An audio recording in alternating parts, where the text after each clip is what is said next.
Welcome to Better Health Guy Blogcasts, empowering your better health. And now, here's Scott, your Better Health Guy.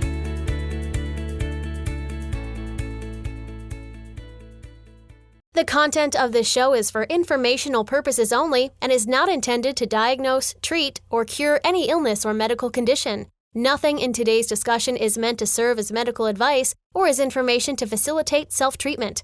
As always, please discuss any potential health-related decisions with your own personal medical authority. Hello everyone, and welcome to episode 199 of the Better Health Guy blogcast series. Today's guest is Bill Whitstine, and the topic of the show is mold dogs. Bill Whitstine owns and operates the Florida Canine Academy, which trains bomb, drug, money, weapons, termite, mold, and accelerant detection canine teams. Several years ago, Bill identified the growing problem of mold in homes and businesses and worked with researchers to further investigate the possibility that dogs could be trained to detect molds. Bill founded Mold Dog, a subsidiary of the Florida Canine Academy, to train and certify mold-detecting dogs. Bill has been a leader in the field of canine training since 1989 when he was the first person to attend the Maine State Police Canine Academy in accelerant detection. Bill is the author of the only published book on accelerant detection canines and was the founding president of the Canine Accelerant Detection Association, as well as the International Termite Detector Dog Association, which are both international organizations. Bill has been featured on numerous shows, including several segments on Animal Planet and the Discovery Channel. And now, my interview with Bill Whitstine. Finding mold in the interior of a water-damaged building is often difficult at best. I've been aware of the potential value of mold dogs and exploring potential sources of mold in an environment for some time. Very excited today to have Bill Whitstine on the podcast with us to talk all things mold dogs. Thanks for being here today, Bill. You're welcome. I'm excited. It's my first podcast. I'm excited as well. First, talk to us a bit about how you became interested in the topic of mold and why you felt that dogs could potentially be part of the solution for those of us that have dealt with mold illness, those that are struggling with mold exposure. Did you have a personal health journey like so many of us that drove your passion for the work you do today? And how long have you been training mold dogs? Yes, my daughter and as well as my wife are mold sensitive. And at the time I was law enforcement, I was a fire marshal, and I had arson dogs that can detect arson and tell you where a fire started and if someone set it intentionally using a petroleum. And was at a conference, and back then they called it water losses. It was a long, long time ago. They didn't even call it mold. And the insurance companies were really concerned because it was costing them a lot of money. And I said, well, we could do a dog with that. And they said, oh, a couple scientists said, no, you can't. And that's how it all started. We did some research and studied it and found out it would work, and it did work. And that's been over 30 years ago, believe it or not. Wow. Yeah. Amazing. So maybe let's get the elephant in the room off the table before we continue on. And that is that some people feel that using dogs to detect mold is potentially harmful to the animals. My thought process when I first learned about this was that the homes that the mold dogs are living in with their owners, their handlers, are probably some of the cleanest from a mold perspective. They have a mold dog that could alert them to problems, versus many of us with chronic illness that have known or unknown mold in our environments that also have pets that get similar ongoing daily exposures that we're getting. So how do you respond to those that contend that this work is cruel to the dogs?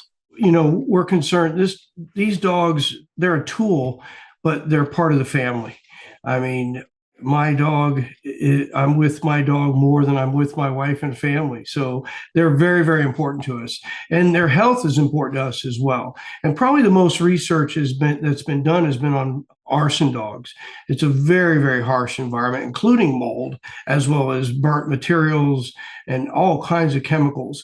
So the study was done on those dogs, and they checked their blood work and their chest x-rays, and they found that it didn't bother them as much as even the humans, because dogs are, however you believe, God or whoever created them, to where when they're sniffing, they're not inhaling. what happens is the dog sniffs the scent and then blows it out. Okay. So when a dog is sniffing the leaves out, tracking for a rabbit or trying to hunt for their food, they're smelling much more mold than they ever would in a home. Because, first of all, when we go to a house, if it's yellow, black, blue, green, mold everywhere, we don't even go inside. I don't want to go inside. Okay. We're going in houses and the dog's in the house maybe 20, 30 minutes. And it's very, very small amounts that the dogs are smelling, much less than they would in the in the wild, in the woods, in the grounds and the leaves and stuff. As well as we check the dogs, we're doing the blood work and the chest X-rays on the dog and making sure, just like for us, that they are staying healthy. And then we also detox the dogs just like we detox. So, my dog's health is very, very important. Usually when we hear that, it's somebody that doesn't know or understand about this. And they're very, very small amounts that they're sniffing and for very, very, very minor times. The stories we hear about animals being affected by the mold are usually when they live there. They're in the house 365, 24/7, and it's affecting them. And, that's a bad, bad environment, but we're not going into those.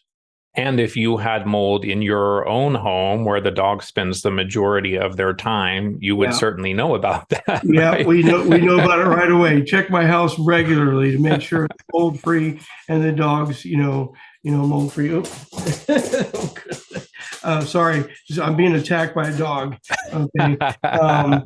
So, but it is a dog's world. Sorry about that. No, not a problem at all. Probably happened a couple of times because they figure out when I'm sitting still, they can come over and attack me. So let's just kind of build on that a little bit then. Have you observed over time that these dogs develop any health problems, become sicker than the average dog, have a shorter life expectancy? I know you have the same rules for your mold dogs as those used for arson dogs, where the dogs are regularly tested, closely monitoring. So talk to us a little bit more about what you observe over time with the health of the dog, and then some of the protections that are in place to support the animals, the testing process, and so on. Sure. And we have not seen any type of concern with the dogs. Actually, each year my dogs test their chest X-rays and their blood works are better than mine. So, but we check them regularly and we just haven't seen any issues. The lifespan of the dogs are the same as that we've had, are the same as when you would as a regular pet. My last dog, Ozzy, was 17 when he died. He was a small Jack Russell. They do live longer. He lived to 17. The other mold dog I had was Mindy. She's a Lab Rottweiler mix, and she was 14 when she passed. So that's the life expectancy of a bigger dog. It's normal. We never found any issues. The veterinarians never found anything, and we check that pretty regularly. And well, we try to do it twice a year, which is more often than I even do myself. I do myself once a year, but we do the dogs twice a year. I have 2 mold dogs, so they're getting 50% or less of what I do and what I'm seeing. I have Wyatt Earp and Sarge, and we make sure when like I said, we're checking their blood work. We also do detoxing with the veterinarians, and also with the help. A lot of the human doctors have helped me with that too, with the dog. So, we're constantly checking that and watching it and making sure. And if we found something, which we have not throughout the 30 years we've been doing this with the mold dogs, we haven't seen it. You've trained dogs for things other than mold in your career as well. You talked about arson dogs and so on. So it sounds like you don't see any problems with the mold dogs that you don't see in those others. And to your earlier comment, the mold dogs and their exposures may actually be less problematic than the arson dogs, for example. Yeah. The arson dogs is a way more harsh environment, and it's watched very, very closely. My arson dog was 13 when she passed, and she died of old age, not of any situation from the dog. So, and we have lots of research on that and data.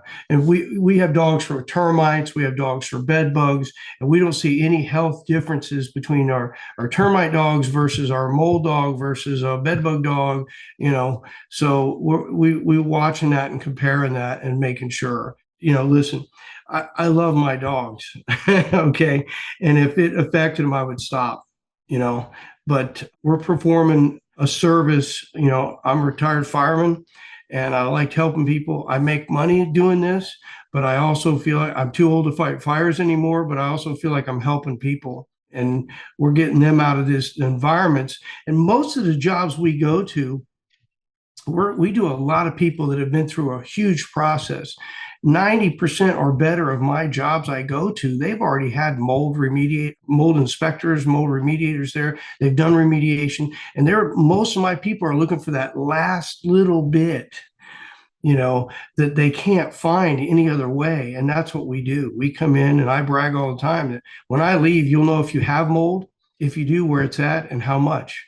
And we're going to put most places, most of our customers are really down to that last little thing that they maybe an Ermey's picking up or an air samples are picking up, but they don't know where it's at. And they've done all the standard things, but they just can't find that last little bit. And that's kind of like what I think is cool that we're able to find that and help them fix it. So it sounds like the protections, the testing that you have in place when you're looking at the lungs, doing blood testing and so on, that you have not found any unexpected issues in the mold dogs that would not be considered normal for any animal.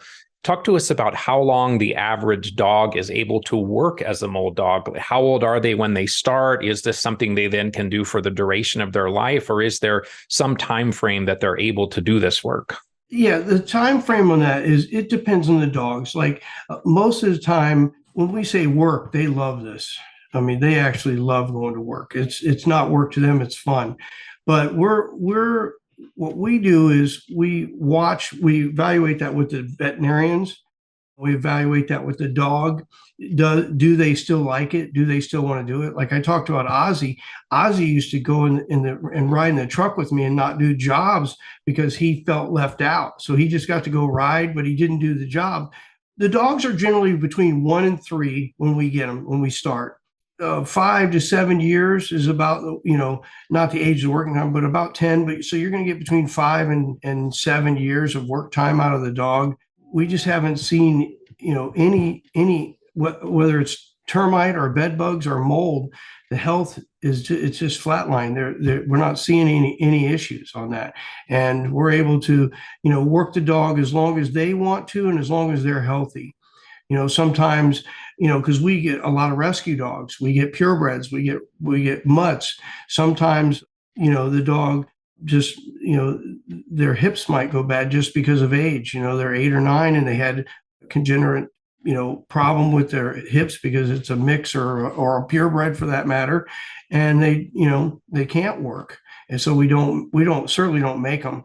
If the dog doesn't want to do it, they might, if it was after 2 years, we just don't push it. But that doesn't happen because the dogs we pick are the kind of the troublemakers, and the dogs that are full of energy. They need a job. They want the job to do. You mentioned that the veterinarians, even some human doctors, have contributed to supporting the health of the dogs, to detoxification. Wondering what that looks like. Do we, in dogs, use binders like charcoal? Do we use glutathione? Do we use antifungals? And it sounds like that the need for the detoxification program is not necessarily tied to the fact that they might be getting mold exposed, but just trying to optimize their health and make them as healthy as possible. Am I understanding correctly? Yep. We don't show the signs like we do with the humans, with me, but we do it as kind of a hedge in our bet. And all of the above that you mentioned, we work with the doctors and we use those methods to hedge our bet, if you will.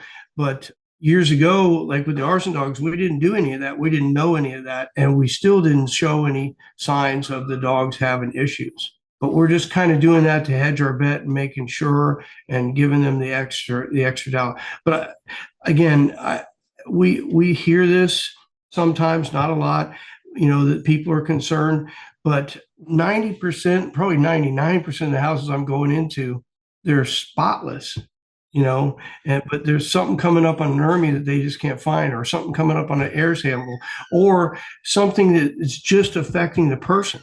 I don't mind air samples, I don't mind ERMIs, but I ask the person, how do you feel? How are you feeling right now? Well, I still just don't feel like I'm over that edge. Well, then that's where we come in, and that's how we shine. We'll come in and find that last little bit. And, I might be at a house an hour and a half. The dog's only in there about 20 minutes.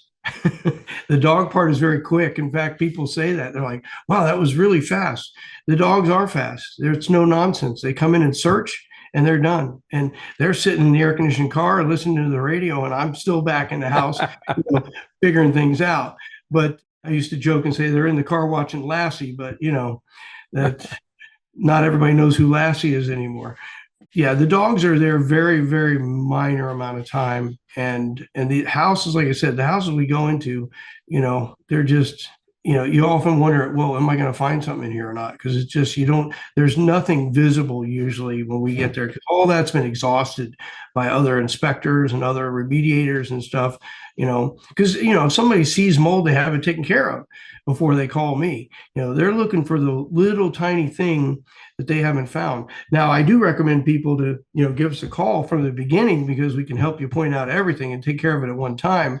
But most of our customers have already had a lot of stuff done. Are there any additional comments that you can share on how the dogs are supported from a detoxification perspective with their veterinarians? Is it similar to how we support ourselves, or is it completely different in supporting canine health?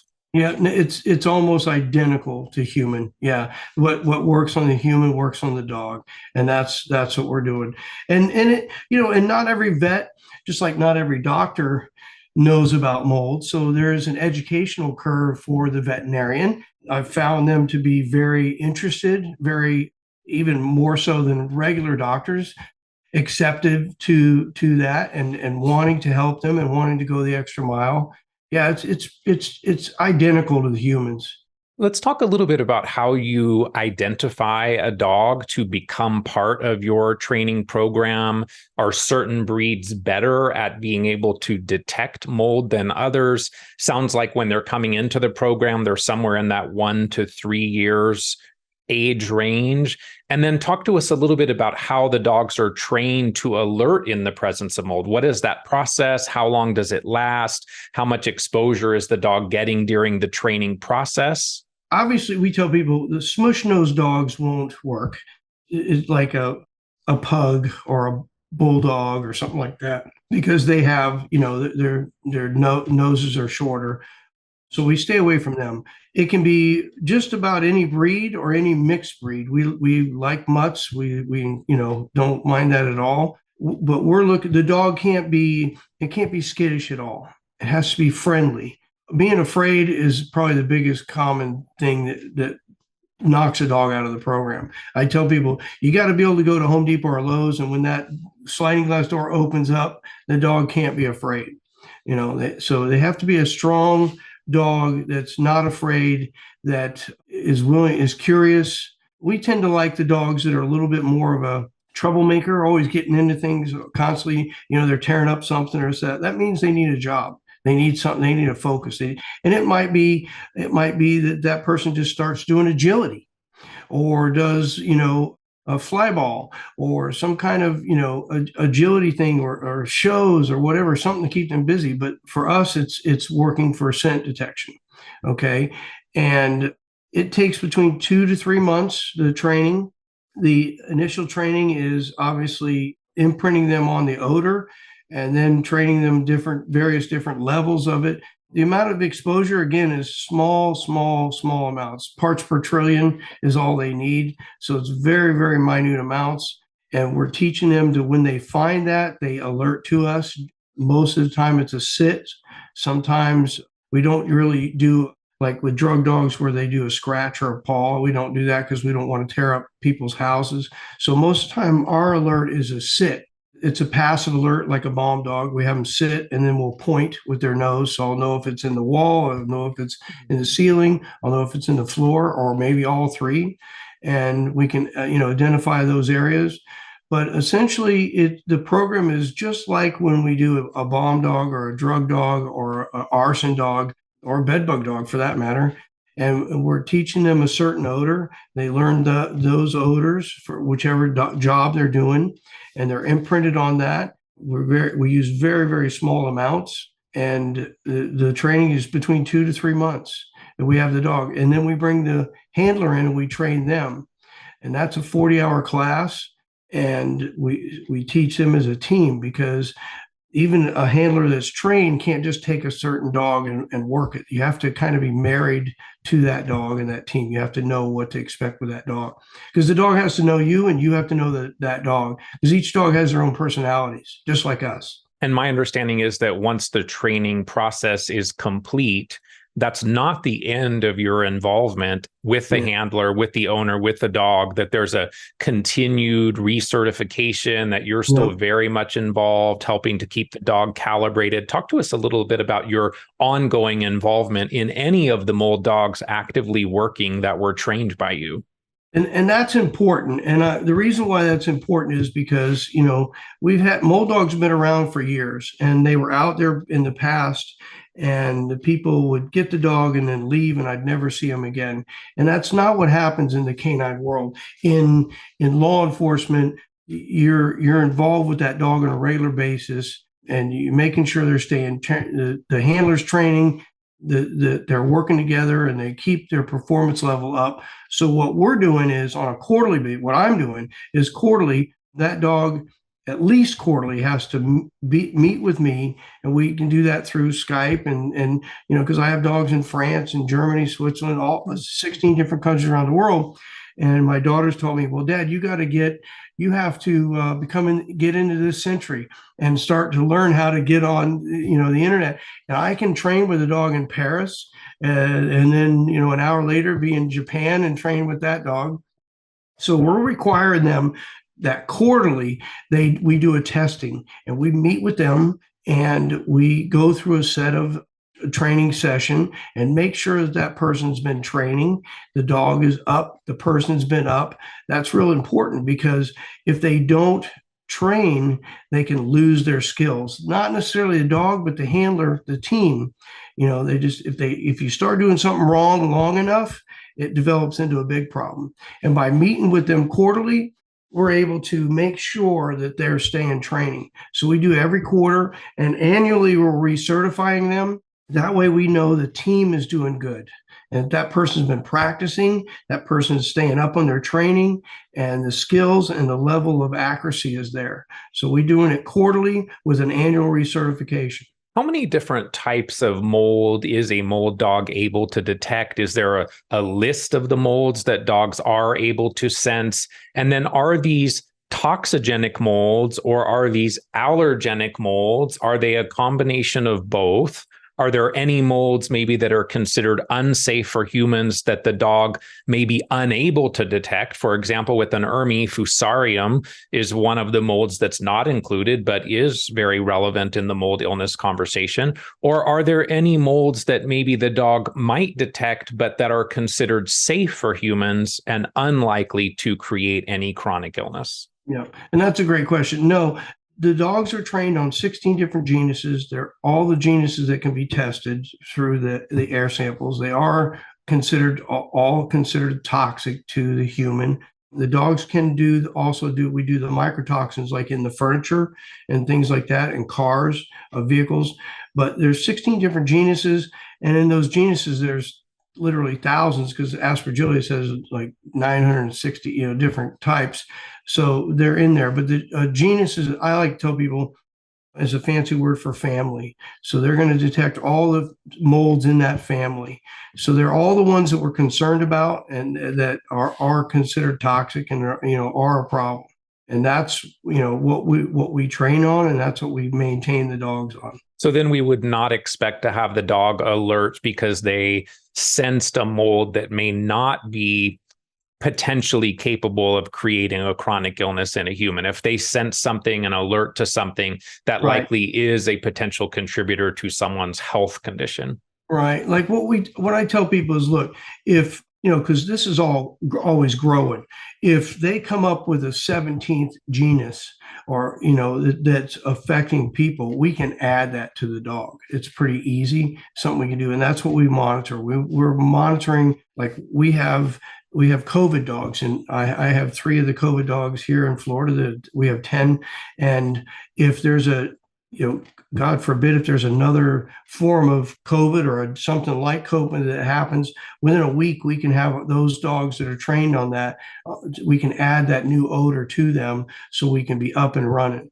So if, as things go along with the mold dogs, if there's something new comes along out there, maybe new's not a great word, but something we discover that now is, we find this new mold or new genus, we can add that.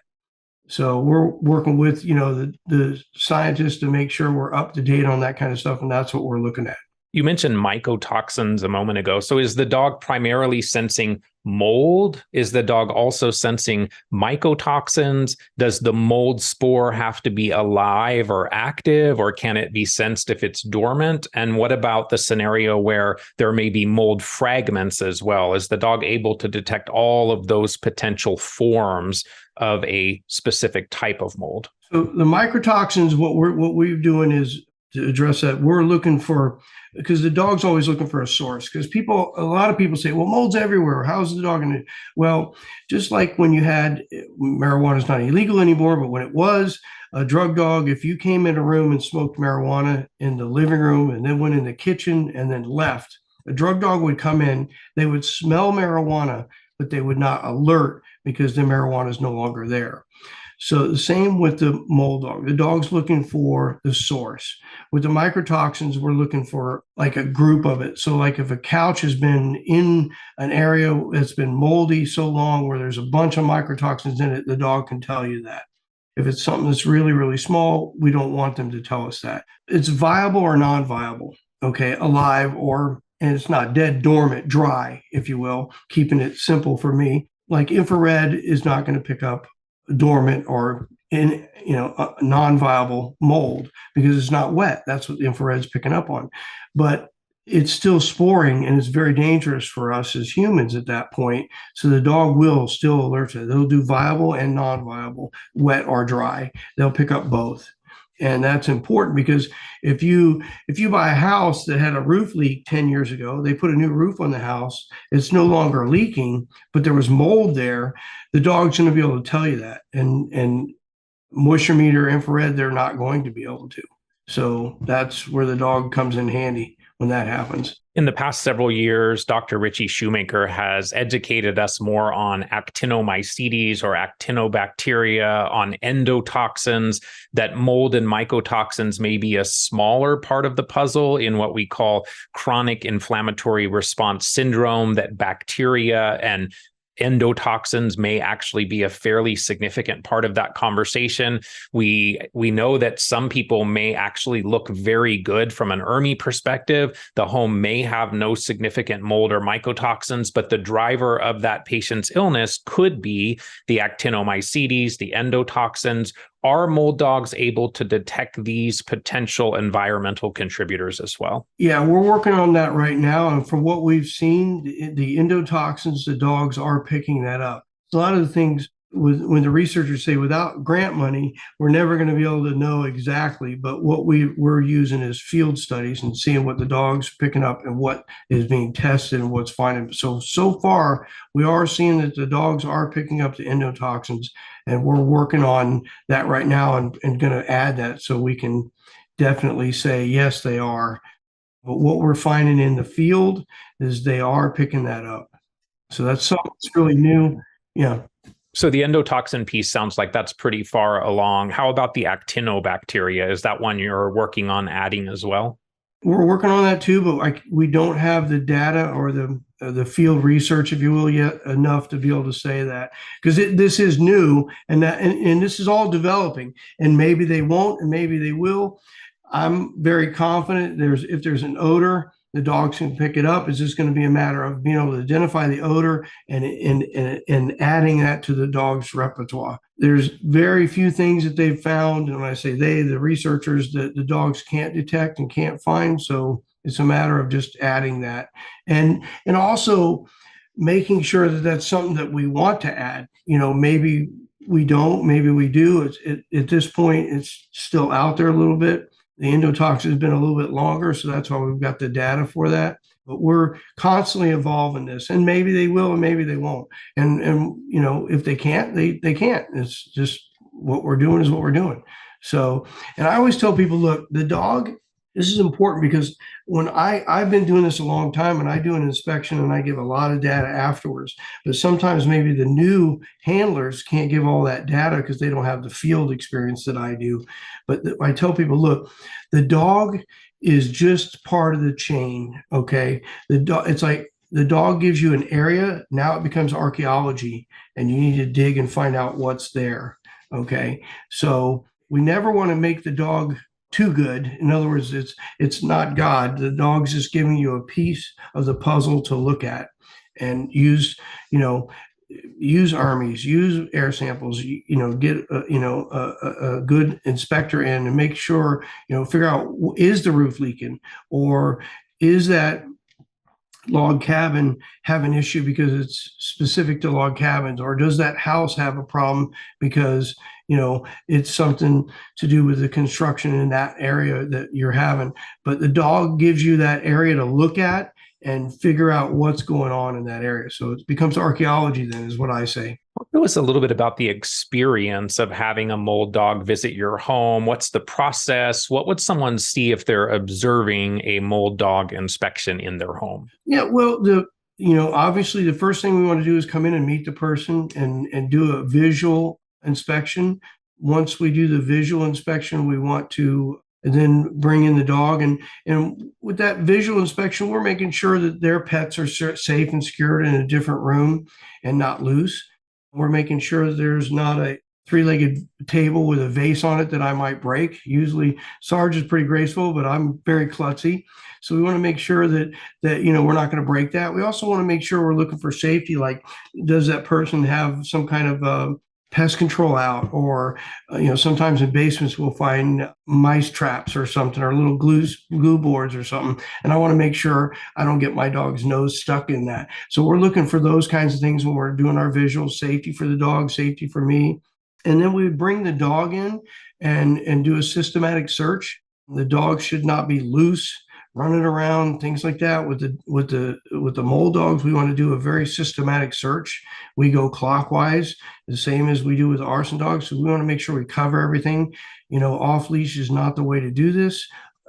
Dogs can be trained off leash to do searches, and that's fine for other things like drug searches and stuff like that. But for mold, you want these dogs to be on a leash, and you want a very systematic search. We'd never take our dog in the attic. We don't need to. We can tell if it's in the attic. We're going to be able to tell you from the floor. We can go to attic access and do a sniff there and stuff. Now, that doesn't mean if we have a stairway we can walk up and the attic has got a complete floor, we can certainly do that.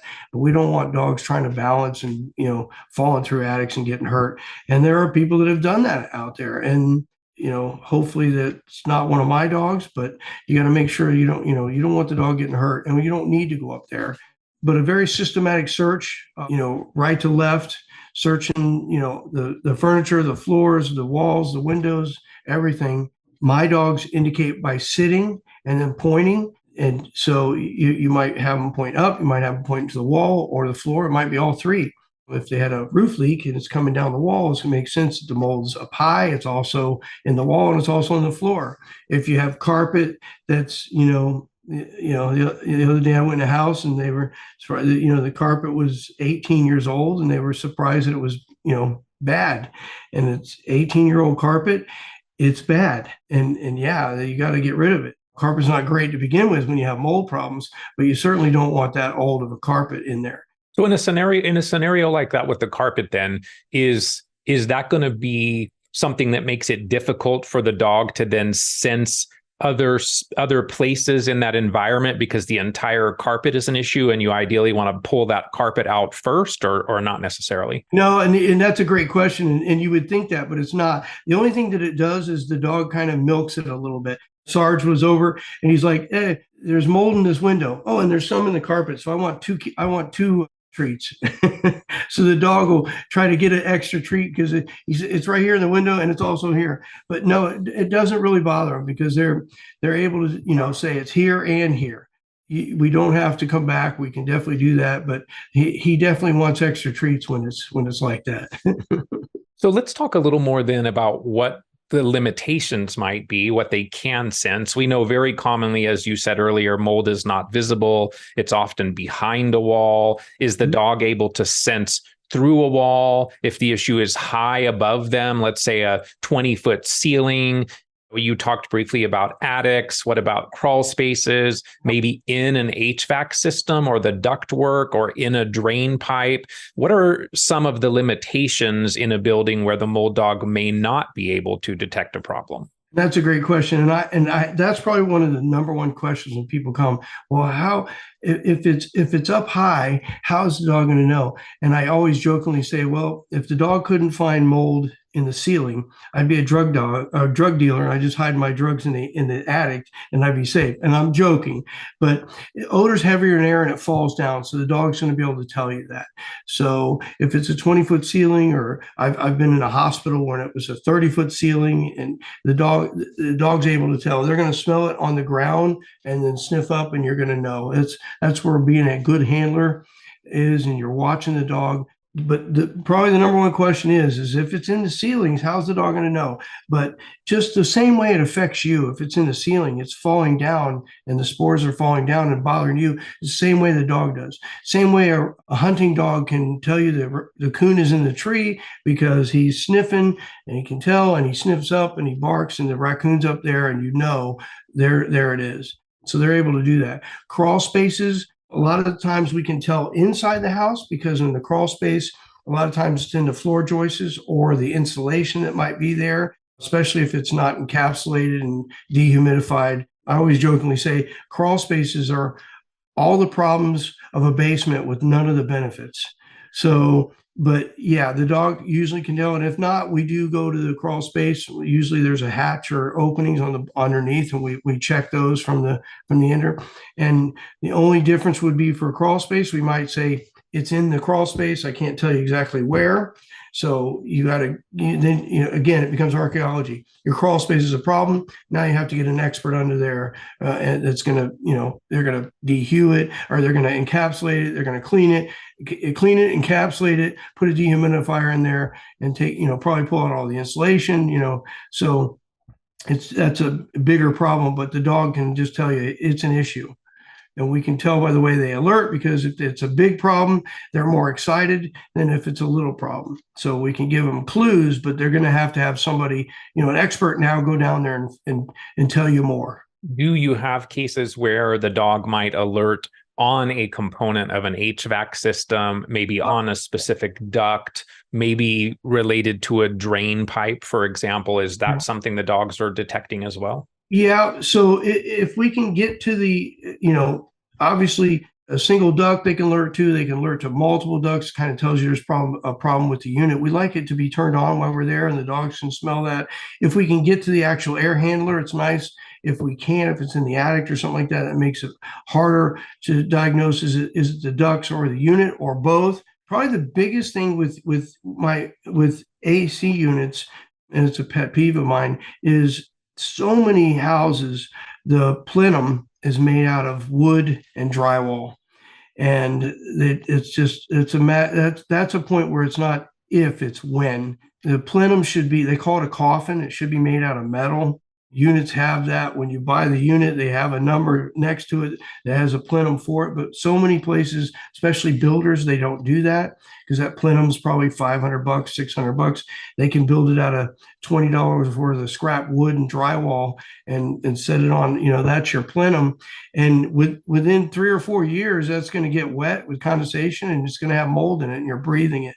So we find that a lot. That's probably a huge thing. And believe it or not, that's a huge thing that's missed. People come in, I've had people come in and change the AC unit out and put new ducts in and all this stuff in the AC guy and set it right back down in the same box made out of wooden drywall. And the box is horrible. What are you thinking when you do that? So that's a big thing we find a lot of times is what the plenum is made out of and what the unit's actually sitting on. When you maybe have a scenario where components of the HVAC system are in the attic, for example, the dog can't always get to it. Are there scenarios where someone may take a swab or take a sample and then put that Yep. in the environment where the dog is able to potentially then give us Yep. a yes or no? Yeah, we can do that, but most of the time we can figure it out even without doing that, because what I tell people usually, and I'm making an educated guess, if the dog alerts to one or two air ducts in the house, they're probably dirty. If he alerts to all of them or most of them, the unit itself is dirty, and we need to take a look. If the unit's dirty, what is it sitting on? What's going on there? I myself had a personal experience where my air handler was in the attic. And I don't like them up there. I took mine down and put it in a closet. It's an air conditioned space. It's much more efficient. I can look at it. I can see it. I can make sure it's clean and not wet. But a lot of times when they're in the attic like that, they've leaked and there's mold around the unit and it's still taking that in. And that's why maybe your ducts they may not have to be replaced, but in and around the unit itself has to be fixed. And that's very common. So, and that happened to me with my experience. I had to take it out of the attic and actually put it in a closet, because where it was in the attic, it had been leaking, causing all kinds of problems. And I was breathing that in my own home, You mentioned dehumidifiers. How often does a dog signal at a dehumidifier? Are dehumidifiers a common problem that dogs are alerting to? And are there specific types of dehumidifiers or brands that don't seem to have mold problems on a regular basis? Yeah, well, what I say with that is clean, clean, clean, clean. And I'm not saying, because dehumidifiers, portable ones especially, it's common that they alert to it, people tell me, oh, I've never cleaned that. They don't know that you're supposed to clean that. And that's the biggest thing we find is they, especially portable ones, the dog alert to it and they say, well, what do I do? Throw it away? Well, no, you got to evaluate it. I mean, probably just need to clean it. And then that's usually when we hear, oh, I didn't know you were supposed to clean them. And who tells you that? You don't know. But yeah, they're a common source. They need to be cleaned. They're great. Dehumidifiers are great. We need them, but they can, usually the bigger units that are professionally installed and stuff like that, then they're going to clean it once a year or every couple of years or whatever. But the portable ones need to be cleaned. I tell people at least twice a year, clean it, take it apart, clean it, wipe it down, and then put it back together and continue using it. What if the mold is behind an appliance? Does the appliance need to potentially be pulled out, like a refrigerator, for example? Will that help to maximize the potential of finding a problem? Could we have mold behind a fridge or under a dishwasher, or maybe even behind a tub or shower that we might be missing if we're not somehow giving better access to that area? Yeah. So tubs and showers are one of the big things the dogs finds that your average inspector, he's not Superman or she's not Superwoman. You can't see behind there. The dogs can smell behind there. It's not that they're smelling through the wall. It's actually coming through the wall. The mold is, that's why it's affecting you. And that's how they can detect it. As far as refrigerators, that's a huge thing you touch on, and dishwashers, things like that. Dishwashers are usually from leaks. Refrigerators, what I've noticed is the trend is now that they're boxing them in so tight to make it look like a cabinet. And what happens is that refrigerators run in the fan and condensation builds up in that. And I'm telling people now, twice a year, first thing I tell them is know where your water shutoff valve is. Because when you pull out that refrigerator and you break that ice line, that's not the time to try to figure out where your shutoff valve is. You need to know where it's at ahead of time, shut the water off, go ahead and pull the refrigerator out, vacuum behind there, clean, look for any leaks, any spots, any mold. and then put it back. I encourage them to do that. My mold people, I call them, my mold daughter, my mold wife. You have to be sensitive. You have to be careful. So you want to do that a couple times a year, especially in these new kitchens where this refrigerator is so tight. It's in the, there's no room at all whatsoever for these things, for air to breathe. And it looks beautiful, but it's not necessarily great for the unit itself. And it develops heat back there and condensation. And that's an issue, So if it's like that, you're going to want to shut off your water, roll that thing out. It's pretty easy. Roll it out, vacuum behind it, clean behind it, look for any mold, visible mold. Obviously, mold's microscopic, but you're looking for visible mold, any signs of water, anything like that. But yeah, we're finding that a lot in newer kitchens. The dog's alerting, they're a couple years old and he's alerting to the refrigerator and they pull it out and they're finding mold back there. Usually it's not a huge problem, but most of the people we deal with are sensitive and a little bit is a lot. So talk to us a little bit more about the shower and tub situation. If it's behind tile, for example, is that something that could be missed, or is that an area the dogs are pretty good at being able to sense? No, actually the dogs are really good at that, and not bragging, but that's one of the nice things is, I tell people it's not missed by the human inspector, because you can't see it. So you're not missing it. You can't visually tell. The dog can smell behind it, for a lack of better words. He's smelling it because odor's coming through.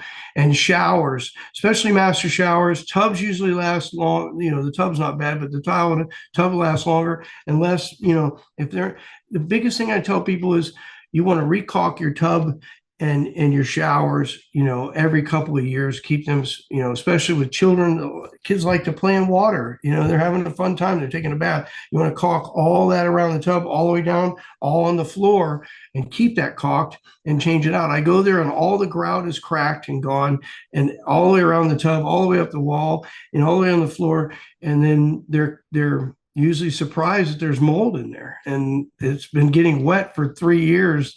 And yeah, it's an expensive problem. That's why I tell people at kitchen sinks, make sure as far as your arms will stretch, there's good caulk behind that sink, because we splash. And a lot of times these newer sinks in bathrooms, the fancy ones I call them, they're beautiful, but they're not real easy to wash your hands on, and you get more water everywhere. So you got to make sure those are really caulked really good. But master showers, the dogs are really good at, the tubs are really good at, and it's just and like I said, the humans aren't missing it; they just can't see it. It's behind the tile. And that's what the dog's sniffing for. Probably one of the biggest mistakes I made in the home that I'm currently in is letting them use small tile for the surround in the shower and bathtubs. And the amount of grout and caulking that has to be maintained there is pretty significant. So yeah. I would definitely make a different decision if I were doing that again. I love the small tile, but yeah, for mold wise, you want that small tile in a bathroom you don't use very often. Exactly. Not the one you're using every day. Yeah, for sure. Let's talk a little bit about how sensitive the mold dogs can be. If someone, for example, comes into your home, they're wearing clothing that maybe had mold from another environment, maybe they came from their house, they lean up against a wall, is that potentially going to trigger the mold dog to alert because of that cross-contamination? What if the dog alerts on a wall, but the issue is really small, maybe as small as a centimeter? I know on your website, you say the dog can alert to an amount smaller than a baby's teardrop. Is the dog able to, it sounds like yes, because we touched on this a little, is the dog able to convey the severity or approximate size of the issue identified, or is any alert justification for opening up a wall with proper containment, of course, to further explore a potential issue? Obviously, we like to leave that up to the homeowner as far as if they're going to open it up, but we certainly give, our opinions.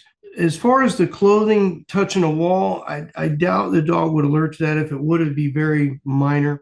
The dogs can tell if it's on clothes. We regularly, the front load washing machines, the dog will alert to the unit itself.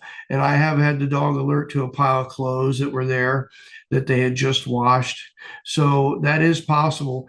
As far as the amount, here's a couple ways we do it. I tell people, if a wall is 20 feet long and the dog alerts every foot, down the wall, that's a lot.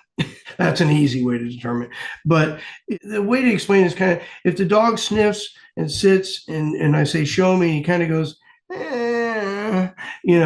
or if he goes, whoa, Dad, there's a lot, we have to judge the dog on that. And then we give that information to the homeowner and we let them know. I mean, I've been doing this a long time. Some of the newer handlers, they may not be able to do that until they get to that level, or may not want to. I'm usually pretty good. And I tell people, like, sliding glass doors, we have a lot of those in Florida. Everybody has sliding glass doors that go outside, and those tracks are never cleaned, and the dog will alert to them.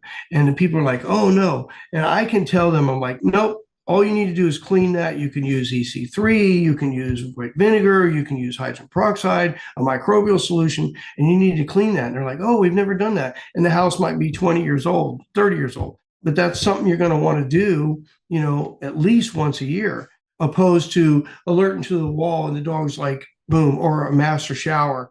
And, we make some educated guesses. If a master shower is 14 years old, it's probably bad. And I just tell them straight up, it's bad.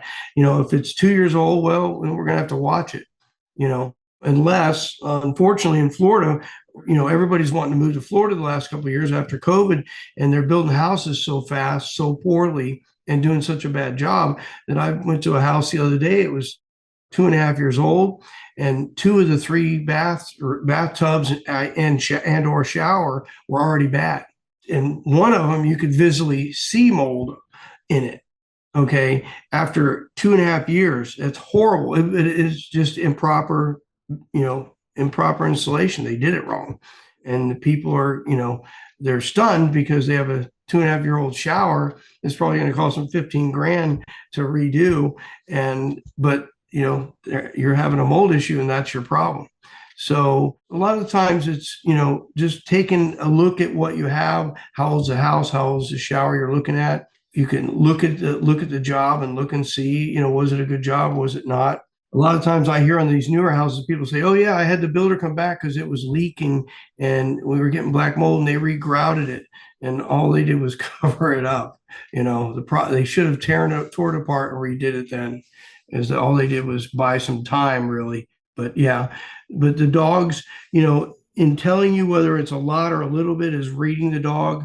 And you learn that pretty quickly with the dog. And it's just a reaction. What is the depth of the dog's sniff? If the dog alerts on a wall that, let's say, is below a basement window, could they be detecting rotten leaves outdoors that might have mold? Or maybe, let's say, an interior wall, master bedroom, but has a deck on the other side of the wall. Could they be smelling rotten, moldy wood outdoors on that deck that maybe isn't impacting the health of the internal environment? Well, so I would say on that kind of scenario, if he is smelling the outside, there's something wrong with that wall, and it is a problem. Meaning, I would say probably no, but if they were detecting that, that would mean that wall is not built right. There's maybe not the flashing, maybe not the vapor barrier, but usually no. If it's on the outside, then they're not going to. But, I have had issues where, they open up the wall and there's no vapor barrier there. So yeah, they might have been smelling that, but the inside of the wall is also bad because it's been leaking, So usually we can take a look at it. That's why, like, after the dog works, we mark the areas with blue painter's tape, and then we put the dog away. And then I come back inside, and me and you talk, and we take of course, we're going to look outside and we're going to say, well, that's there. Why is it made? Could it be inside? That kind of thing. But I would say generally no, unless there's some kind of additional problems with that wall. That's why we're smelling it inside. It sounds like the likelihood of this next question being true is probably relatively small, but you mentioned that they can detect parts per trillion.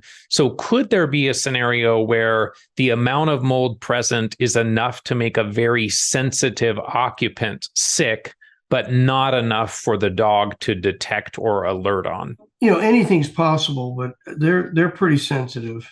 And, obviously that the dog's looking for a source, and they're not 100%, nothing is. But I would say most, I'm pretty cocky. When I come in there, we're going to be able to tell you when we leave. I mean, because the dogs are they're very sensitive, and I know how sensitive, people can be. But like I said, I've had my dog pick it up where the washing machine is bad. And, and they're wearing the clothes they just washed, and the dog alerted to the pile of clothes that were just washed and dried. They're moldy. And that's how bad those front load washers can be, the seal, unfortunately. And a lot of people know to leave the door open, but they don't know to leave that tray open on the top where they put the soap. You want to leave that open as well. Preferably, you want a top load, no agitator. But if you don't have that, you want to leave both of those open. What are some potential explanations for false negatives? In other words, there is mold, but the dog may not alert, or false positives. There's no mold, but the dog alerts and a source is never found. Could the fact that the dog gets a treat when they alert lead to more false positives? Might the dog say, hey, I just want a treat?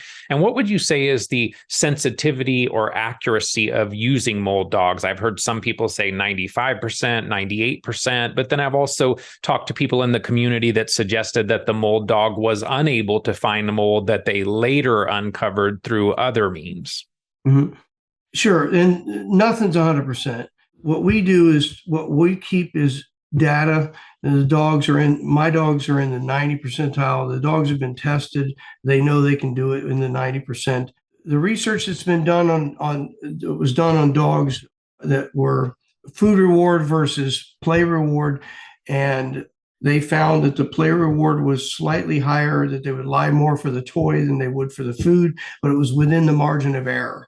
So what we do is, that's something that's really easy that we train for. That's why it's important for me to see the dog on a quarterly basis. The team, I shouldn't even say the dog. That's why I want to see the dog, to make sure that that's not happening. That's one of the things we're making sure it's not happening. Missing it, most of the time, I want to say if I've missed something, it's most of the time the blame is on the handler. It was my fault. And what I mean by that is when I searched a certain area, I turned and moved and pulled the dog away. Most of the time, it's the handler's fault. It's still, we missed it, okay, but it was my fault more so than the dog. The dog could miss it. That's another reason why we want to see the dog on a regular basis, on a quarterly basis, and make sure we're testing that dog, doing blind searches and things like that. As far as false negative for the treat, there again, that's something that we catch in the training part. And the dogs learn really quickly that if I lie, we train to the point where the dog always thinks I know. I go in your house first. He thinks I may have hid something or I might not have hid something. And if I lie, I'm going to get yelled at. We don't punish the dogs, but I'll shame him. I'd be like, Sarge. And he's like, oh, so he doesn't want that. So it's easier for him so here's what we do. If I search your house and he finds no mold, he still gets a treat and a good boy. If I search your house and he finds mold, he gets a treat and a good boy. So it's a win-win situation for him. But listen, nothing's 100%. And yeah, we can miss it. And I'm sure I've missed stuff. And usually I would say it's probably for something that I did, the handler did. But there's nothing out there as accurate as the dog. So that's, of course, tooting my own horn. But it can happen. We can miss something. We're not, like I tell people, I don't do the Michael Jackson moonwalk. Okay, I'll fess up to it. Okay, we missed it. That happens. Usually it's my fault. And I'll give you a scenario. Their pet has a dog bed. Okay. And I don't want Sarge to get on it or sniff it, because I want to make sure he's a boy dog. And I want to make sure that he's not going to pee on it and claim it to be his. So I might pull him away from that area, and shame on me because I didn't really check that area, because I was afraid he was going to pee on that dog bed. So then I'll usually, before I can even get out, the person will say, do you want me to move that? And I'm like, yes, I do. I usually don't have things moved. I don't like people to move furniture away from the walls because that makes it harder. I don't have them move. I don't move the couch. I don't need to. But pet beds and pet bowls, the food bowl and the water bowl, I have them moved, because what I'm going to do as a handler, I'm going to keep him away from it. And now I didn't check that wall good enough because I was worried about him peeing on it. Okay. Not that he does, but anything can happen. He's a boy dog. And if he's like, that's my bed now. And then now we're both in trouble. So that would be an easy place I could miss something. And it would be my fault, not the dog's fault. Now, you certainly could sniff something and the dog would be like, and he just missed it. That can happen. It doesn't happen very often. And, we're usually pretty thorough. So you talked about potentially moving dog beds and dog bowls. Are there other things that should be done in the home prior to the arrival of the dog to prepare for the inspection, to minimize the chances of false negatives or false positives? I had talked to someone recently that suggested that they actually were doing some cleaning in their home prior to the arrival of the dog. Is that a common step that people would take? What are your thoughts on preparing for the inspection? Yeah, I tell people, look, you don't need to clean. You imagine me telling a drug dealer, hey, clean your house, don't cook, pick up your stuff. He's going to go, no, so you don't really need to. I would say, for me, stuffed toys, dog beds, and water bowls, you can do. I certainly don't need you to clean. It's not going to matter one way or the other. It doesn't matter. People are like, oh, well, I need to clean my house. No, you don't have to. It's not going to matter. People ask, should I turn off the air conditioning? Should I turn off my air purifiers? No, it's not going to matter. It's not going to affect the dog. But, I do like, the dog beds and dog or dog toys, but I don't tell people to do that because I can work around it. And if, like I said, if a dog bed is in like the master bedroom and it's covered, there's a window and a nightstand and the bed right there, I will tell them then, yeah, go ahead and move that, because I want to be able to get to that window and make sure I don't screw up and not let him sniff something. One of the fairly common scenarios in people with mold illness is that we've moved from one sick environment to another environment, sometimes, unfortunately, to another sick environment, been through 3 or 4 different places. Belongings then potentially are a source of contamination, of mold. We talk about what can we bring, what can we not bring.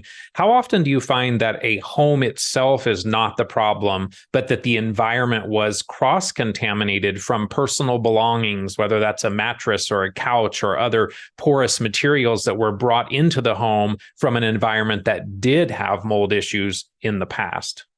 Yeah, and I hate the term cross-contamination, but I totally get what you're saying. And I have gone to a new place and it was okay, but the stuff they brought, that's why I tell people, look, for what we charge, it's, most doctors and stuff, they say throw everything away, and I get that because you don't know, so you want to start at zero. But with a dog, bragging, of course, with a dog, I can come in and tell you this, and this, and this is good. Your mattress is bad. Your couch is bad or whatever. So I can save you a lot of money and a lot of hassle throwing a lot of things away. But I have definitely come into a new place where it was the furniture and not anything else. It's not all the time, but I have definitely, and the reason why I can say that is I recently just had it happen again, where they moved from a bad environment and some of their furniture was the only thing the dog alerted to. And the reason why I say I don't like the cross-contamination is because mold is everywhere. So even if you bring nothing, if you have the only time you can cross-contaminate, I think, is if you bring mold and you have a water leak, like your kitchen sink is leaking. Now you're going to get mold there. But even if you didn't bring something, there's mold in the environment, so it's going to have mold, and is why I don't like that term. But I have definitely and recently had that happen again, where the furniture was the problem, and it was actually the child's bed, and it was a couple other few things, but it was a young girl, and the bed that they had bought her, was this beautiful bed, the big headboard and all the sideboards, all cloth, all, padding, and the mattress and everything. And they brought it in the new house, and the girl was still sick. And I checked her room, and the dog didn't alert. And I checked the her furniture, and the mom was like, "Oh my God," because she was just felt like I moved into another bad house. The house wasn't bad. It was her bed, her child's bed, that was bad from the previous house. And there was some spillage from the kid and stuff like that too that happens. Kids spill. I don't, kids need to have hard surface furniture, not materials and stuff. But it was actually the bed that this little girl was, and the mattress too. It was a whole big giant headboard. The side, it was all moldy, and that's why she was still sick, even in her brand new house, quote unquote, brand new house. And I've heard some people talk about even purchasing brand new mattresses or furniture or whatnot. Maybe they didn't bring it from a prior home that had mold, but who knows how it was stored, whether it arrives with mold, even when it's brand new. I'm so glad you said that, because a lot of times, if it's from another country, it sat on a ship it came on a boat for 6 months, sat in port for a month, got offloaded, then went on a truck in a warehouse to another warehouse, and then you brought it home.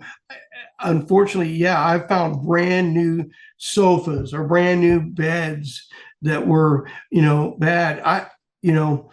As local as you can buy is what you want to do, because you don't know where that was stored. And I have had that happen where the people are upset because it's a brand new couch. How can that be moldy? I kind of know, but brand new doesn't mean it's not moldy. Yeah, unfortunately. How often would you suspect that a dog might go into an average home and clear the home, meaning they don't find any problematic areas? And in asking that question, I'm guessing there is some bias built in, because you're likely not testing the homes of healthy people. Most of the people that are reaching out to you have some idea that maybe they have a mold component to their illness.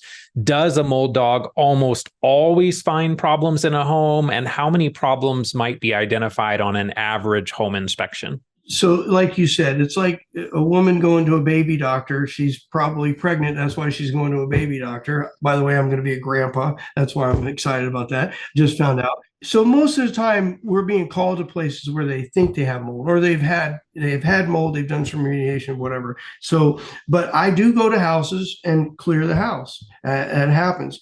Probably the better way to answer that is lots of people, they have remediation done, and then they'll have me come back and I clear the house. So that's a good way to judge it and make sure that they're clearing the house. But most of the time we're going to places where people think there is mold, so they want to, most of the time we do find stuff. But I have had people call me, they purchase a home, they're not sure, and I've gone in there and it's been clear.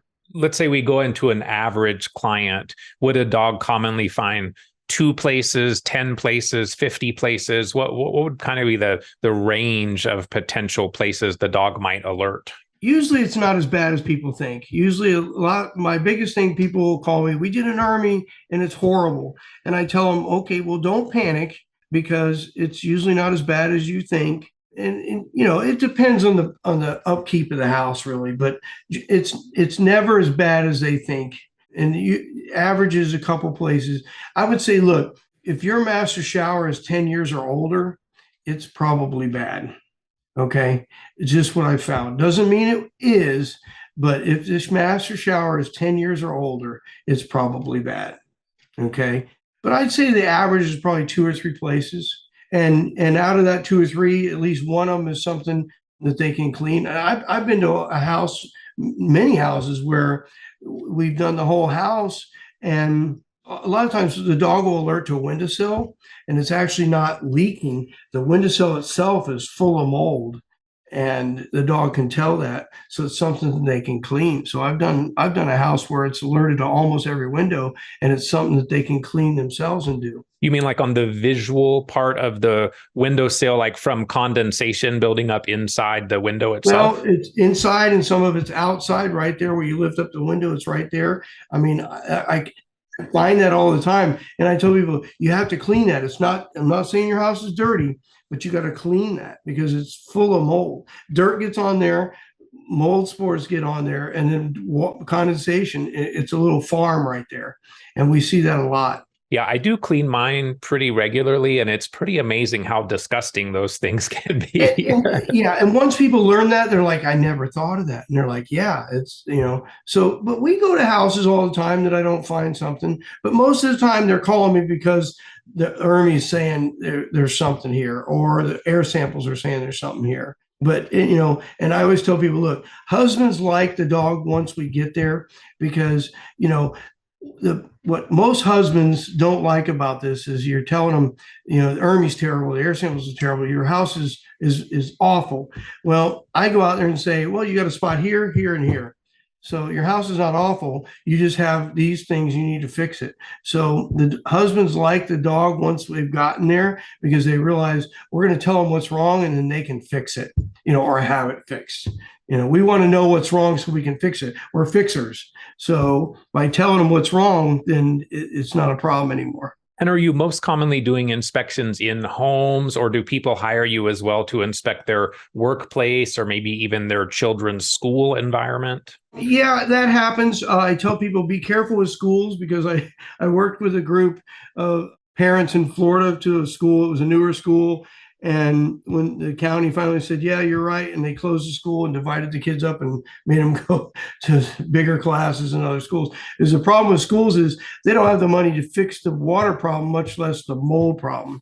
But I do businesses often. Usually it's businesses that people own that have mold issues. I occasionally I do hospitals. I'll do nursing homes, assisted livings, cancer centers, things like that as well. They're not as common, but we do that.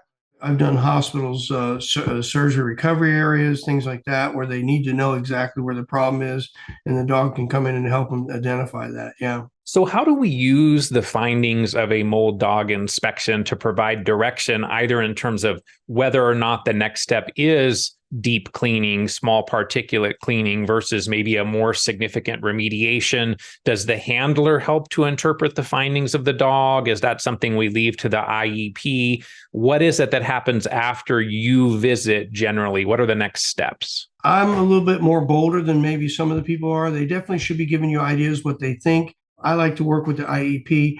That's best if I can be part of the team. It's going to be, the homeowner, him and me, or her, her.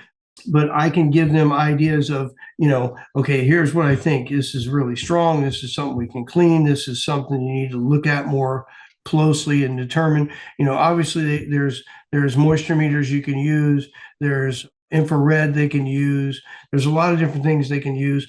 I don't like when they do a camera in a hole because you can't see behind the board on the other side and stuff like that. Ultimately it's up to the homeowner, but you're going to make a group decision, and you should be able to give your opinion to handlers, as I do, as what you think. If this is something that's small, something that's bigger. I mean, the biggest thing is, if you're sensitive, then you got to look at this and determine what you need to do. Mold is microscopic. It's not always going to be visible. You just need to, clean that area, open that area if that's what you want to do. I mean, handlers should be able to tell them whether, yeah, you need to go in there or I'm not sure at least. And then you make an evaluation. But work as a team and make sure that you're doing that. One of the experts that I've personally worked with in the mold arena is Jessica McQuaid with Mold Mentor and Mold Ease here locally in Colorado, where I am, where she is. She collaborates with one of your dogs, Buddy. And then as an IEP or indoor environmental professional, she then samples the areas where Buddy alerts. And I like this idea of this collaboration with the dog and the inspector. Wondering if that's something that you commonly see in the mold inspection arena. Do you advocate for a collaboration like that? Or does the mold dog in some cases entirely replace a good IEP or indoor environmental professional? No. Yeah, absolutely not. No, I like to work as a team. I mean, it's just, I do that. I don't do that part anymore. I work with people that do that. I absolutely work with an IEP, or some of my dog handlers are. I think it's a group effort. I don't ever think that the dog should be used, alone. Certainly, that's up to the homeowner. But I like to work with people. We work with an industrial hygienist, we work with IEP, we work with the remediators. I like everybody to kind of have their 2 cents, and because sometimes the remediator will figure out something that we didn't think of. The IEP can do some air samples or testing, whatever they want to do. To clarify. No, it's a team effort for sure, and that's what we preach. And I'm not backpedaling there. I think is the best thing for the customer is what you want. And I can't ever remember being the only person involved. So definitely you want to work together, because the end game here is to figure out what's wrong and to fix it. And the only way to do that is to have a group of people involved. Yeah. So let's say you come out, identify some issues, collaborating with the IEP and the remediator, some attempt is made to address the problem. How common is it then that someone has you come back out to see if, in fact, the dog might still find an issue that wasn't fully addressed versus no longer alerts on the problem? And then kind of extending on that, wondering if you at times participate in the remediation process as sort of a post-remediation verification, PRV, clearance test, or is that better left to other sampling methods where we can get to a specific type of mold and a specific spore count? Yeah, we definitely are part of that. Most of the people, and not the only thing, I like to do both. What a lot of the people do is they bring the dog out after the remediation, but before they put it back together. And probably about the same time they're doing their post tests. Because the nice thing about the dog is, and sometimes we do it first, because then, because the nice thing about the dog is if I come in and the dog alerts to, like, I've been called out to a situation where they kept failing their post tests, and they've done everything. They've cleaned, recleaned. We found a piece of wood that was about 3 inches long. The dog alerted to, sat and pointed to. We removed that. They cleaned the area. They passed their tests. Now, 4 other times before that, they did not pass. That's all it was that little piece of wood. Okay. So the remediators like the dog, because instead of cleaning everything over, redoing everything, they just were able to pick up that one piece, take it out, clean, and then just that area, and then they pass. So lots of people have us come out. I prefer it right after the remediation, before they put it back, about the same time they're doing their post tests, because that way, if there's something wrong, I can show them where it's at and they can fix it really easy. And lots of people do that. So it's not a replacement for the more traditional post-remediation verification, either doing air samples in the containment or taking surface samples, for example, but again, a collaboration. Is that sometimes the case then that the dog is actually going into the containment area where they haven't taken containment down because the PRV or clearance testing is still in progress? Yes, we do that a lot of times. Our dogs are trained. We go through containment into the area, search with the containment, the negative air pressure running the fans. It doesn't bother them. They don't do. Yeah, we do that. That's our preferred method. Okay, it does not replace your clearance test. That's not what we're doing. We're going in to give you somewhat of a clearance, but also if there is an issue, we can pinpoint it instead of just saying it's failed. The dog goes in and says, "Oh, here's a problem," and then you fix that. Yeah, nothing replaces your clearance test. The dogs definitely do not replace the clearance test. We still want them to do that, but we go in that way they can figure out what it is and fix it right then. One of the more common questions that I get is from people that have mold illness, maybe are in an environment with mold. They're looking to move. They're evaluating multiple environments. They're doing ERMIs. They're doing gravity plates. They're doing IEPs in some cases. Wondering how often you might get called out to do an inspection with one of the mold dogs to assess the potential of a new environment that someone's still considering potentially being health supportive versus finding some problems and keeping them from a whole nother cycle of misery. Yeah, we do that a lot. Unfortunately, in the environment of the real estate, it's most of the places stuff's turning over quickly, so it's hard. But yeah, I have customers where I've checked houses before they even consider them. Yeah, they're doing ERMIs, they're doing other tests, but I've had lots of people use the dog ahead of time, and then once the dog says, "Yeah, this place is good," then they do the ERMIs and the air tests, and have the inspector come out. So yeah, we do that a lot actually, because they don't want to make the same mistake. I'm not a big fan of running, if you will. I like to circle the wagons and fix what you got, but sometimes that's not an option and people want to move. So yeah, I definitely encourage them, before you step into the next place, let me check it. Yeah.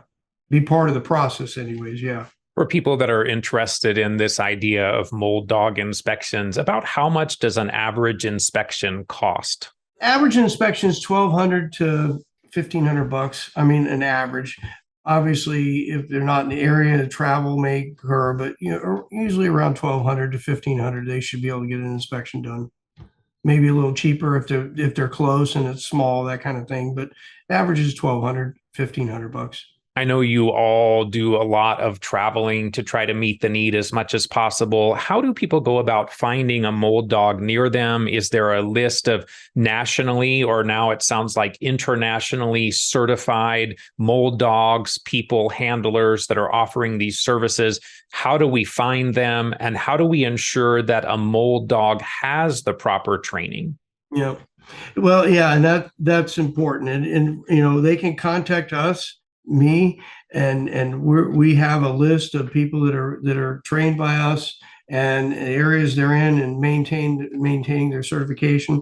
And we're putting new people out all the time. I mean, just last week I just finished a dog that's going to be in Kansas, and we're proud to have them back or on our team and out there. So we're adding dogs. We're just being very picky. Most of the people that I'm picking this time is people that have lived the nightmare, because I don't want people. I certainly need to make money, but I want people that are going to care. I know that sounds corny, but I want people that understand this. So I've been mostly picking people that have lived this nightmare. They have someone in their family that's lived, that's had the mold sensitivity, had the mold problem. So most of my people are that way. So hopefully they're going to have a little bit more honor, integrity. They don't, because there's a lot of stuff in this industry that's not, it's not very nice. And we're trying to keep it that way, but they can contact us on my number, and we can, and we're putting a list together to put on our site. We're working on and make sure we can maintain that and keep it, full. But right now they can contact me, and we'll certainly guide them to the closest place, person that they can use. And we're adding people every day as we speak. So, but we're being very cautious and very slow, because I want a good team out there, not bad, because like you said, it only takes one person not to be doing a good job. It makes it all bad for everybody. My last question is the same for every guest, and that is, what are some of the key things that you do on a daily basis to support your own health? Oh, so what are the things I do? Well, I'm older now, so I don't run, but I do exercise. I walk. I still skateboard, longboard, not skateboard. I do walk a lot and try to maintain that. Probably the biggest thing is my wife just got a kidney. So for 3.5 years, we were doing dialysis. So I eat better, except when I'm on the road. So what I've been trying to do on the road is try to eat healthier. But our diet definitely has been better the last 3 or 4 years because of my wife's illness. I exercise and I do detox, and trying to eat better when I'm on the road. And that's just, when you're on the road, it's hard to eat good because your choices are just terrible. So probably one of the biggest things I'm doing is trying to eat better. This has been a great conversation. I learned some new things. I appreciate that you're there to support people. Really enjoyed sniffing out this important topic with you. So thank you so much for spending time with us today. But thank you also for the work that you do, the years that you've put into trying to help people using these beautiful animals to help minimize the struggle, minimize the suffering of so many other people. Just appreciate that not only are you doing great work, but you're creating a real ripple effect by having people that you're then training that are also able to go out and support all of us that have dealt with mold illness. So thank you so much, Bill. Appreciate it. Anytime. Thank you. To learn more about today's guest, visit molddog.com. That's mold-dog.com. molddog.com. Thanks so much for listening to today's episode. If you're enjoying the show, please leave a positive rating or review, as doing so will help the show reach a broader audience. To follow me on Facebook, Instagram, Twitter, or TikTok, you can find me there as Better Health Guy. If you'd like to support the show, please visit betterhealthguy.com/donate. To be added to my newsletter, visit betterhealthguy.com/newsletters. This and other episodes can be found on YouTube, Apple Podcasts, Spotify, Google Podcasts, and Amazon Music. Thanks for listening to this Better Health Guy blogcast with Scott, your Better Health Guy. To check out additional shows and learn more about Scott's personal journey to better health, please visit betterhealthguy.com.